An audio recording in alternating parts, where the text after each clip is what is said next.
So yan, isang magandang umaga sa atin lahat mga ka-farmers. So for today's video, update natin itong ating sibuyas mga ka-farmers. Yung binagyong ating punla sibuyas mga ka-farmers. So update natin kung ano na bang nangyari, kung naubos ba o nakalusot. So yan, nakita nyo, may berde pa rin na nakikita sa ating sibuyas. Yan. So papakita ko sa inyo. So ito na po yung ating sibuyas na punla mga ka-farmers. Ayan o. So merong makapal at matipis, hindi parehas. So talagang nagbawas. Ayan o. Ano nyo naman.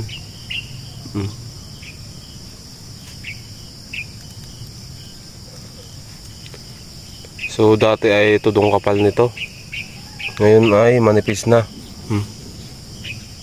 Tingnan nyo naman oh. So yung iba ubos. May part naman na makapal. Katulad nito oh, nipis na. Ayan. So siguro ito ay ang tira na lang ay nasa ano na lang. Isang lata siguro. So yung 5 lata natin ay natira ay 1 lata na lang. So hindi pa natin siya siguradong makakalsot kasi hindi pa natin alam na kung wala nang ulan ba. Ayan, may medyo makapal pa.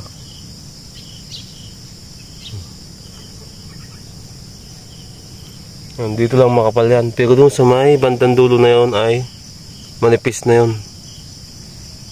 Dito lang makapal. Yan yung balda. Balda ang bulsa. So yung iba dito naman na sa amin ay ano talagang ubos. Ubos yung punla.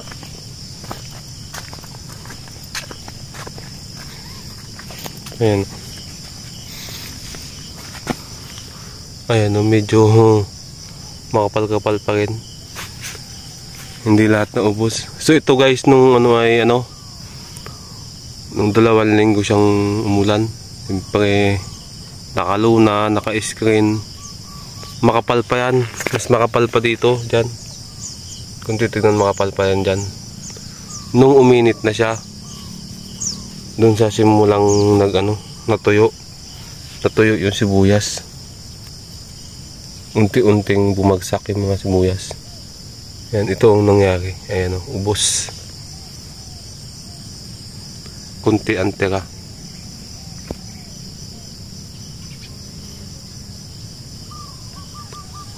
Ayan o, kung titignan nyo maberde.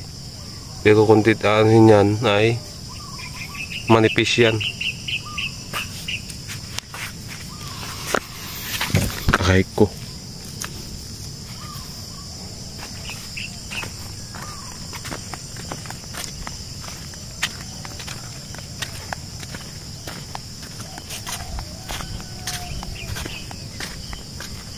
So yung 5 lata natin ay baka ano na to, 1 lata pag may lipat tanim.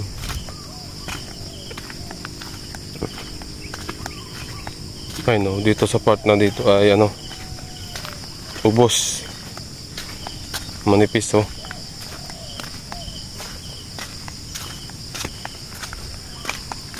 Ay no, nipis.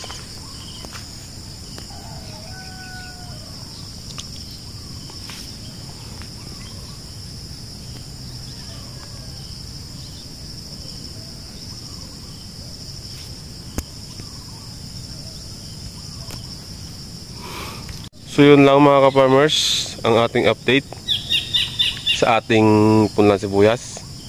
2 linggo ba naman kasing umulan, kaya ganito yung nangyari sa ating punla. Bago yung biglang init ay biglang tumbahan yung mga punla, kaya nagnipis siya. Dati makapal yan, nung uminit na ay nagnipis, bumagsak. So yun lang mga ka-farmers. So God bless sa atin lahat mga ka-farmers. So don't forget to subscribe button at i-hit nyo na ang notification bell para lagi tayo update sa ating mga video ina-upload sa ating YouTube channel. So God bless sa ating lahat mga farmers.